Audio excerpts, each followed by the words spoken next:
سيداتي وسادتي، طيب الله أوقاتكم أينما كنتم بكل خير. تحية لكم، وفيما يلي نشرة أخبار المساء والمستهل بأبرز العناوين.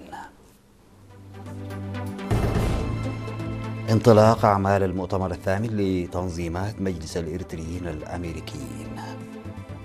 جمعية معاقي الحرب الإريترية توزع أكثر من 2 مليون نقفة قروضا على أعضائها. سيمينار لضمان حقوق الأطفال في مديرية تسني.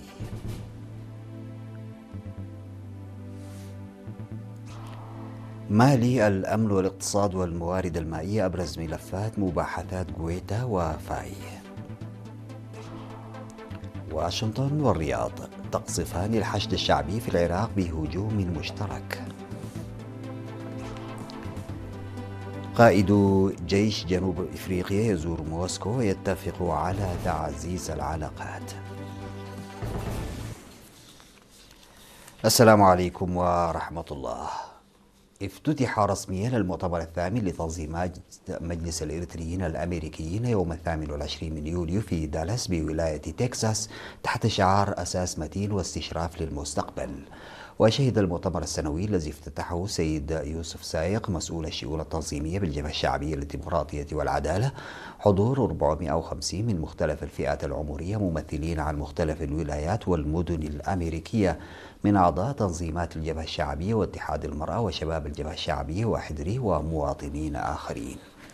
وقال مسؤول الشؤون التنفيذية بالسفارة الإريترية في الولايات المتحدة السيد برهان قبرهوت في كلمة الافتتاح بأن المؤتمر يهدف إلى تعزيز تنظيماتنا ووحدتنا الداخلية ورفع مستوى وعينا الوطني الجماعي، وبالتالي أهمية ضمان الجاهزية اللازمة لمواجهة التحديات التي قد تعترضنا. وقال السيد برهاني إن الإنجازات الدبلوماسية تعكس الوضع الداخلي، مضيفا إن الجهود والمبادرات التي نفذت العام الماضي لتوسيع نطاق عمل التنظيمات وزيادة مشاركة المواطنين في شؤونهم الوطنية قد أثمرت نتائج جديرة بالتقدير، حاثا المشاركين في المؤتمر على تقييم المهام التنظيمية والسياسية بعمق ووضع خطط عمل واضحة لتعزيزها في العام المقبل. بجانبه قال مسؤول الشؤون التنظيمية بالجبهة الشعبية السيد يوسف سايق بأن مؤتمراتنا ومهرجاناتنا تعتبر منبر لتقييم أعمالنا السابقة وصياغة خارطة طريق تقودنا نحو مستقبل أفضل، مذكرا بضرورة إجراء تقييم جاد وصياغة خطط ملموسة. كما استعرض السيد يوسف الوضع الداخلي في ضوء التطورات الإقليمية والدولية، وقدم عرضا شاملا لسياسات إريتريا الواضحة الرامية إلى تعزيز السلام والاستقرار في منطقة القرن الإفريقي والبحر الأحمر بعيدا عن التدخلات الخارجية. وقدمت جميع التنظيمات تقاريرها في المؤتمر، كما عرضت تجربة الجبهة الشعبية ورؤيتها طويلة الأمد في مجال التعليم في ضوء الذكرى 50 لتأسيس مدرسة الثورة، إلى جانب موضوعات امتلاك السردية الوطنية وأنظمة الاتصال الحديثة وإدارة النزاعات وتسويتها. ويتواصل المؤتمر الثامن لتنظيمات مجلس الإريتريين الأمريكيين حتى 31 من يوليو، متضمنا أنشطة متنوعة.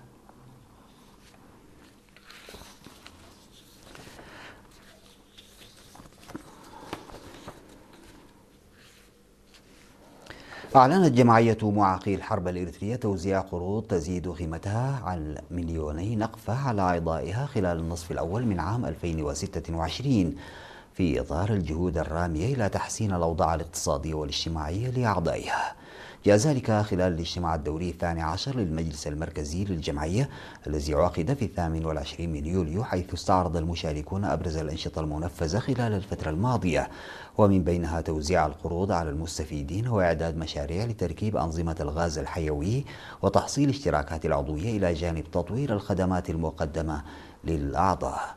وأوضح رئيس الجمعية السيد فسحية تسفى ميكائيل أن تمكين معاقي الحرب اقتصاديا يمثل أحد المحاور الأساسية لعمل الجمعية، مشيرا إلى توزيع برامج الدعم الزراعي للمستفيدين خاصة في المناطق الريفية بالتنسيق مع مختلف الشركاء، بما يسهم في تحسين مستوى معيشتهم وتعزيز اعتمادهم على الذات.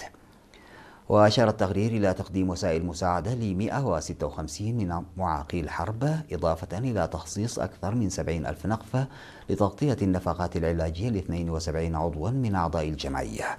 وفي ختام الاجتماع دعا المشاركون إلى تعزيز تنظيم سجلات العضوية وزيادة مشاركة المرأة في أنشطة الجمعية وتحسين استفادة الأعضاء من خدمات مراكز التأهيل والأجهزة المساعدة، والعمل على استرداد القروض المتعثرة إلى جانب إيجاد حلول للتحديات المرتبطة بخدمات النقل. ويبلغ عدد الأعضاء المسجلين في جمعية معاقي الحرب الإريترية 10,754 عضوا. تم توزيع أراضي الملكية الخاصة طيسة على 224 مواطنا، من بينهم 25 امرأة ممن استوفوا الشروط المطلوبة في إدارة الضواحي عد شلمون وعد حاوية بمديرية منحيلي. وصرح السيد عقبة ميكائيل تسفى قرقيش ممثل وزارة الأراضي والمياه والبيئة في المديرية بأن عملية التوزيع تمت وفقا لتوجيهات الوزارة، حيث منح كل مستفيد قطعة أرض بمساحة 250 متر مربع لأغراض سكنية. من جانبها قالت القائمة بأعمال مدير مديرية منحيلي السيدة ترحاس فقهدو إنه لم من دواعي الارتياح استئناف توزيع أراضي الملكية الخاصة الطيسة الذي كان قد تأجل لأسباب مختلفة. وذكرت إنه سيتم منح الذين لم يحصلوا على الأراضي في الدفعة الحالية بمجرد الانتهاء من إنجاز وثائقهم. وقال الأشخاص الذين وزعت عليهم الأراضي إنهم سيستغلون هذه الأراضي بأقصى ما لديهم من قدرة. نظم مكتب العمل والرعاية الاجتماعية في مديرية تسني سمينار حول ضمان حقوق الأطفال والنساء لمسؤولي الضواحي وقادة الأديان والعيان. ودعا مسؤول المكتب السيد ميكائيل قبرسلاسي لتعزيز دور المجتمع والإدارات والهيئات الحكومية الأخرى للقضاء على الثقافات والممارسات المتخلفة التي تضر بصحة المرأة بشكل عام وبختان الإناث وزواج القاصرات بشكل خاص. من جانبه قال مسؤول مكتب الصحة العامة السيد قبره التخسي إن وزارة الصحة تعمل بالتنسيق مع شركائها لإعلان إريتريا خالية من الختان بحلول عام 2030، مشيرا إلى أنه رغم تراجع الظاهرة في معظم إدارات الضواحي، ولكن لا يزال هناك الكثير من العمل الذي يتعين القيام به في القرى الواقعة على الجانب الآخر من نهر القاش. وذكر إن وفيات الأمهات أثناء الولادة والرضع من بين العواقب الرئيسية لختان الإناث وزواج القاصرات، حثا الأسر والمجتمع على المشاركة الفعالة في القضاء عليها. وصرحت الشابة حفيظة محمد من مكتب المدعي العام بأن ممارسة ختان الإناث في إريتريا محظورة بموجب مرسوم رقم 158 لعام 2007، وأن زواج القُصّر محظور بموجب المادة 581 من القانون المدني الانتقالي، موضحة بأن المتورطين في هذه الممارسات يخضعون لمساءلة قانونية. وأكد السيد سيوم قبريسوس مدير مديرية تسني بأن الإدارة ستعمل بشكل وثيق مع شركائها للحد من الممارسات الضارة بصحة الأطفال والنساء. قدمت دعوة بمديرية عد قيح إلى تنظيم زيارات منتظمة للمواقع التاريخية والتنموية لما لها من دور في توسيع المعرفة وتعزيز الوعي بالإرث الحضاري والإنجازات التنموية التي تزخر بها المنطقة. وأوضح مسؤول الإعلام والتوعية السياحية بمديرية عد قيح السيد تسفاي قرماي أن المديرية تضم العديد من المواقع التاريخية والتنموية المهمة، إلا أن الإقبال على زيارتها من قبل المواطنين لا يزال دون المستوى المطلوب، داعيا إلى تشجيع الرحلات المنظمة سواء على مستوى الأفراد أو المجموعات، مع إلى اهتمام خاص بتنظيم الزيارات المدرسية لتعزيز معرفة الطلاب بتاريخ بلادهم وتراثها. وأشار إلى أن أعداد الزوار من داخل البلاد وخارجها تشهد تزايدا مستمرا، موضحا أن طلبة كلية التعليم وعلم اللغات إلى جانب أكثر من 300 زائر من 21 دولة نفذوا خلال الفترة الماضية زيارات فردية وجماعية إلى عدد من المواقع التاريخية. من جانبه أكد عضو المتحف الوطني السيد إبراهيم عمر أن الزيارة الميدانية للمواقع الأثرية تمنح الزائر فهما أعمق مما توفره الصور أو المواد المرئية، داعيا الشباب إلى التعرف عن قرب على ما تزخر به البلاد من مواقع أثرية وتراثية. وتضم مديرية عد قيح عددا من أبرز المواقع التاريخية والأثرية التي يقصدها الزوار، من بينها قحيتو وسد سافيرة وعد ألوتي ومقابر قبسه وعشكا وتخندع وحشمله ودرعه. سادتي بعد الفاصل أعود بالأخبار الخارجية.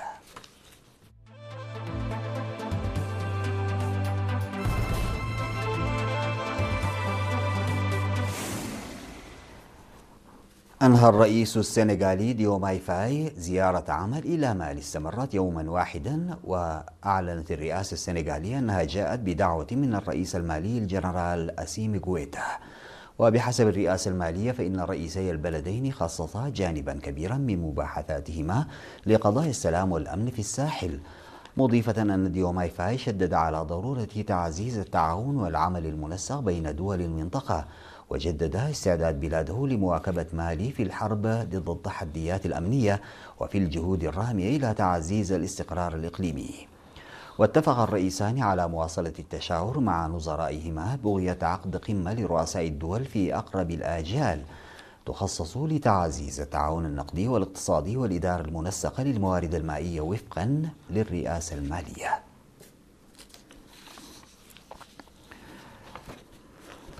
أكدت وزارة الدفاع السعودية الضربات معلنة في بيان أن المملكة شنت بالتنسيق مع الولايات المتحدة هجوما استهدف ميليشيات إرهابية موالية لإيران في العراق، متهمة تلك الجماعات بالوقوف وراء الهجمات الأخيرة التي استهدفت منشآتها النفطية.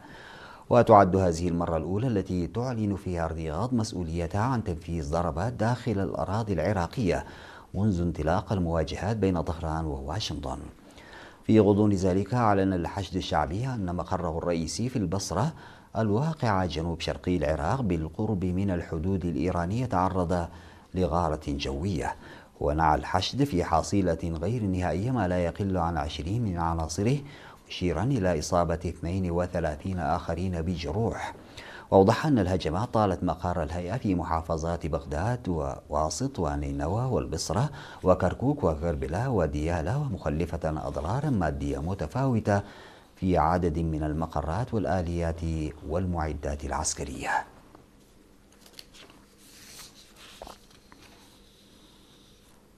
أجرى الفريق لورانس مباتا قائد الجيش الجنوب إفريقي محادثات مع نظرائه الروس خلال زيارة لموسكو، وهي الزيارة التي صرح الجانب الروسي بأنها أثمرت عن اتفاق لتعزيز العلاقات بين القوات البرية في البلدين. وكان مباتا الذي يقوم بزيارته الرسمية الثانية لروسيا ضمن وفد عسكري. ذكرت وزارة الدفاع الروسية أنه سيزور أكاديميات عسكرية وشركات دفاعية عقب إجراء محادثات في العاصمة. وقالت الوزارة الروسية في بيان: ناقش الجانبان مشاريع مشتركة في مقر القيادة العامة للجيش الروسي تهدف إلى تعزيز الجاهزية القتالية لجيشي البلدين. وأضاف البيان: تم التوصل إلى اتفاقيات بشأن زيادة تعزيز التعاون بين القوات البرية في مجالات شتى.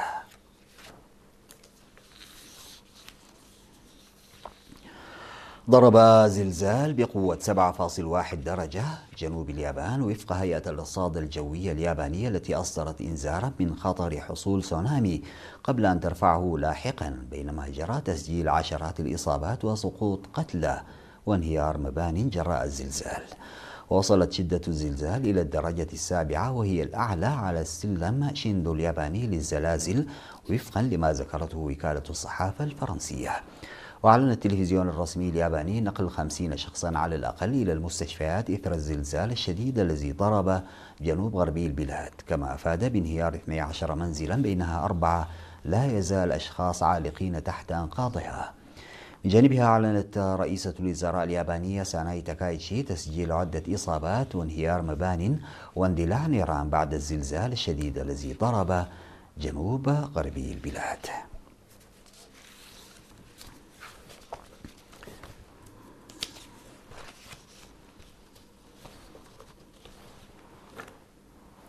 ختاما سيداتي وسادتي لنشرة الأخبار إلى حضراتكم تذكير بأبرز العناوين. انطلاق أعمال المؤتمر الثامن لتنظيمات مجلس الإريتريين الأمريكيين.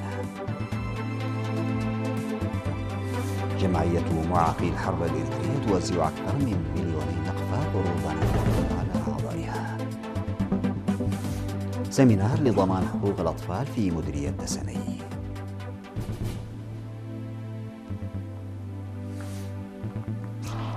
في مالي، الأمن والاقتصاد والموارد المائية أبرز ملفات مباحثات بويتا وفاي.